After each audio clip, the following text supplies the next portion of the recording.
Hello दोस्तों, मैं कृष्ण कुमार यादव और आज हम चर्चा करेंगे प्रश्नावली दो। प्रश्नावली दो हमारी बहुपद है, उसके बारे में चर्चा करेंगे कौन कौन से प्रश्न एग्जाम में इंपॉर्टेंट है।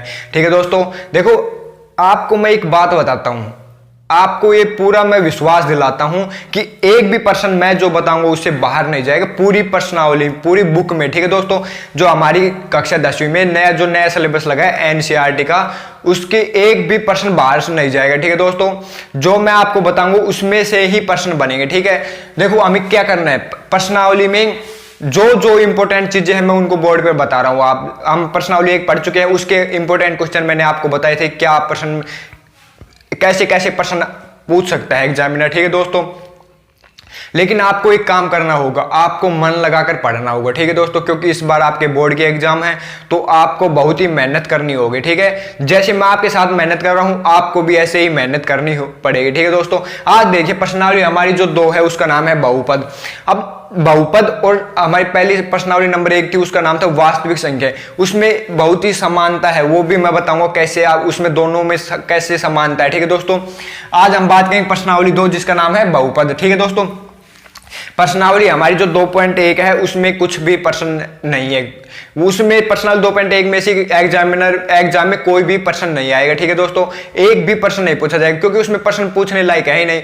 प्रश्नावली 2.1 में हमें ग्राफ दिया गया है, उसमें पूछा गया है शून्यांकों की संख्या ज्ञात कीजिए। ठीक है दोस्तों, तो ऐसे प्रश्न एग्जाम में नहीं आएंगे, लेकिन फिर भी आपको उनको एक बार देख लेना है क्योंकि 2.1 से 2.2 में जाएंगे तो उससे बेस अच्छा हो जाएगा। ठीक है दोस्तों, तो प्रश्नावली 2.1 में कोई क्वेश्चन नहीं आएंगे। फिर भी मैं आपको बताता हूं उसमें किस प्रकार के क्वेश्चन है। हमें ग्राफ दिया होगा, उसमें कहा गया होगा कि पी एक्स के शून्यांक ज्ञात कीजिए, उसके शून्यांक बताने हमें। ठीक है दोस्तों, उसके बाद हमारी प्रश्नावली आती है 2.2। 2.2 में क्या कहा गया दोस्तों, हमें एक द्विघात समीकरण दी गई होगी। ठीक है दोस्तों, उसके शून्यांक ज्ञात करने हैं। ठीक है, क्या करने हैं, शून्यांक ज्ञात करने हैं। प्रश्नावली 2.2 के पहले प्रश्न जो है उसमें क्या करने होंगे, द्विघात समीकरण से क्या करने हैं, शून्यांक ज्ञात करने। और जो हमारा प्रश्न नंबर 2 है उसमें शून्यांकों का योग और शून्यांकों के गुणनफल दिए होंगे, उनसे हमें क्या करना है दोस्तों, द्विघात समीकरण बनाने। ठीक है, ये हमारी प्रश्नावली 2.2 है। उसके बाद हमारी आती है प्रश्नावली 3.3। क्या आती है दोस्तों, प्रश्नावली 2.3 सॉरी। ठीक है, कौन सी आती है, प्रश्नावली 2.3। उसमें क्या गया है, हमें एक त्रिघात या चतुर्घात कोई भी समीकरण दी हो गई। ठीक है दोस्तों, त्रिघात बहुपद दिए होंगे या चतुर्घात बहुपद दिए होंगे, द्विघात बहुपद दिए होंगे, उनमें क्या करना है, हमें भाग देकर उनके क्या करना है, शेषफल और भागफल ज्ञात करने। ठीक है दोस्तों, समझ में आ गया, जो बहुत ही आसान है। ठीक है, अब देखो मैंने आपको पूरी प्रश्नावली में बता दिया क्या क्या है। अब देखिए सबसे पहले हम चलते प्रश्नावली 2.2 पे। प्रश्नावली 2.1 में से कोई भी एग्जाम में प्रश्न नहीं आएगा। ठीक है दोस्तों, प्रश्नावली जो 2.2 है उसमें आपको पूरी प्रश्नावली में 2 सूत्र काम आएंगे, इनको आप अच्छे से याद कर लीजिए, अपनी नोटबुक में नोट कर लीजिए। प्रश्नावली 2.1 में क्या है, उस 2.2 में कहा गया है कि हमें एक द्विघात समीकरण दी गई होगी, उसमें उससे क्या करना होगा, शून्यांक ज्ञात करने हैं। हमें शून्यांक कैसे ज्ञात करने, उनके गुणनखंड करके और उनके 2 टुकड़े बनाकर हमने जो ज्ञात किए थे वैसे करने। लेकिन प्रश्न नंबर 1 में इनसे क्या करेंगे, हम उनके LHS बराबर RHS सिद्ध करेंगे, यानी उनकी सत्यता की जांच में ये काम आएंगे। ठीक है दोस्तों, दोनों सूत्र। अब देखो सूत्र क्या है, शून्यांकों का योग। शून्यांकों का योग क्या होगा, अल्फा प्लस बीटा बराबर माइनस का ये निशान इसमें लगेगा, उसके बाद आएगा x का गुणांक बटा में x स्क्वायर का गुणांक। ठीक है दोस्तों, बराबर x का गुणांक को हम लिखेंगे b और x स्क्वायर के गुणांक को लिखेंगे a। उसके बाद देखो शून्यांकों का गुणनफल अल्फा मल्टीप्लाई बीटा होता है, इसमें क्या होगा, अचर पद में भाग देंगे किसका, एक्स स्क्वायर के गुणांक का। तो अचर पद क्या है हमारा, यहाँ पर c है और एक्स स्क्वायर का गुणांक क्या है दोस्तों, a है। ठीक है, उसके बाद जो प्रश्नावली 2.2 है उसका प्रश्न नंबर 2 है, उसमें हमें कोई भी 2 शून्यांक दिए होंगे,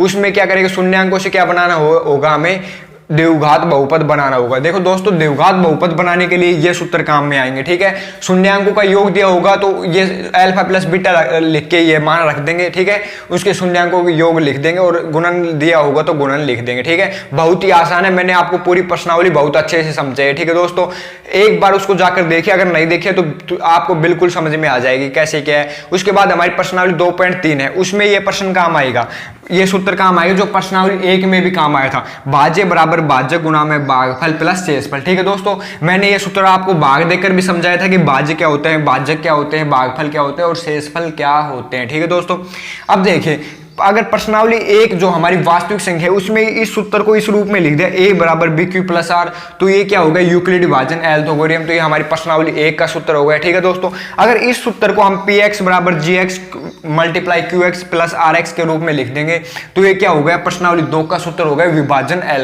एल्गोरिथम। ठीक है दोस्तों, दोनों में अंतर क्या है, दोनों एकदम सेम है। ठीक है, यहां पर a क्या है, ये भी भाज्य है, और यहां पर px ये भी भाज्य है। ठीक है दोस्तों, यहां पर b क्या है, भाज्यक है, और यहां पर gx भी भाज्यक है, और q क्या है, यहां पर भागफल है, और qx भी यहां पर भागफल है, और यहां पर जो r है ये शेषफल है, और यहां पर rx है ये भी क्या है, शेषफल है। ठीक है दोस्तों, समझ में आ रहा है, कुछ भी अंतर नहीं है, इसमें केवल बहुपद में कहा गया है और इसमें अचर पद में कहा गया है। ठीक है, ये इसको प्रश्नावली एक में यूक्लिड विभाजन नाम दे दिया और प्रश्नावली दो में इसको विभाजन एल्गोरिथम नाम दे दिया। ठीक है दोस्तों, तो इन दोनों में भी समानता है। आपको प्रश्नावली एक अच्छे से समझ में आ गई तो प्रश्नावली दो भी अच्छे से समझ में आ जाएगी। ठीक है दोस्तों, या प्रश्नावली दो अच्छे से समझ में आ गई तो प्रश्नावली एक भी समझ में आ जाएगी। आपको करना क्या है, बस मैंने जो आपको क्लास बताई है उनको अच्छे से पढ़ लेना है, एक बार समझ लेना है, उनको एक अपनी फेयर नोटबुक में सोल्व कर लेना है पूरे प्रश्न। और आपको मैं बताऊं, एग्जाम में हमेशा एनसीईआरटी जो की बुकें हैं उनमें एग्जाम में हमेशा जो हमारी जो प्रश्नावली पढ़ने से पहले उसमें जो उदाहरण दिए होते हैं